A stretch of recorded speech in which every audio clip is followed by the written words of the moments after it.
दोस्तों, वक्फ संशोधन बिल को अब कुछ दिनों के लिए टाल दिया गया है। इसे अब अगले साल 2025 बजट सेशन में पेश किया जा सकता है।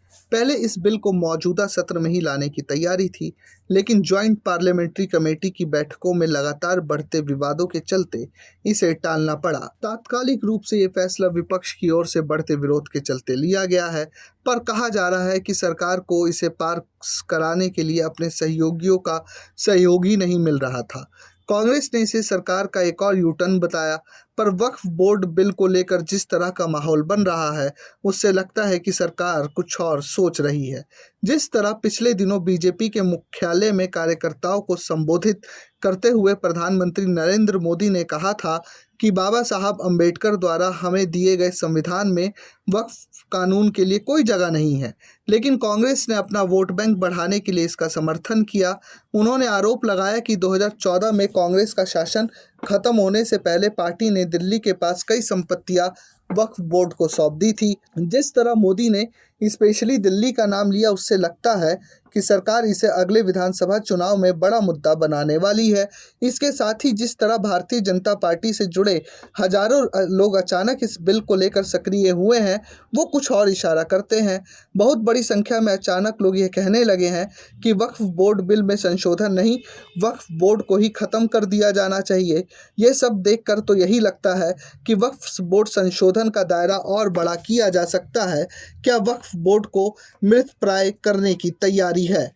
खबर आ रही है कि सरकार ने वक्फ बोर्ड बिल पर यू टर्न ले लिया है और सुबह पीएम मोदी के संसदीय क्षेत्र बनारस से खबर आई कि वहां के 115 साल पुराने 500 एकड़ पर निर्मित अति प्रतिष्ठित यूपी कॉलेज को वक्फ बोर्ड ने अपनी जमीन घोषित कर दिया है।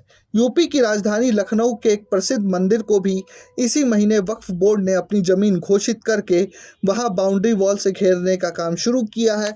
इन दोनों मुद्दों ने सोशल मीडिया पर आग लगा दी थी।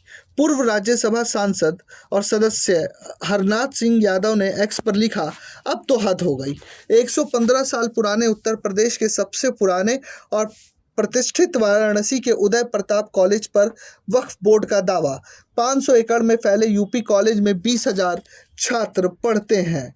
अटल बिहारी वाजपेयी श्री प्रधानमंत्री श्री नरेंद्र मोदी जी वक्फ बोर्ड और विस्फोटक जनसंख्या वृद्धि, इस्लामिककरण स्थापित करने का सबसे बड़ा साधन बन गया है। त्वरित शल्य क्रिया अपरिहार्य है।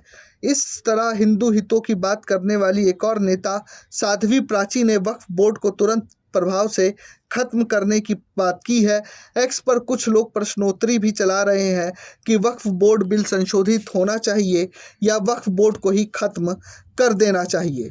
प्रधानमंत्री नरेंद्र मोदी कह ही चुके हैं कि संविधान में वक्फ की कोई जगह नहीं है। जाहिर है जिसे कांग्रेस भारतीय जनता पार्टी सरकार का यू टर्न समझ रही है, वो सरकार का मेगा प्लान है। अब देखना है कि वक्फ संशोधन विधेयक का आने वाले समय में क्या होगा। दिल्ली चुनाव के बाद सरकार इसे लेकर आएगी, मृतप्राय कर देगी, या सहयोगियों के मजबूरी के आगे, सहयोगियों के समर्थन के आगे विवश होकर वक्फ बोर्ड को सरकार ठंडे बस्ते में डाल देगी। Bureau report, प्रजाहित।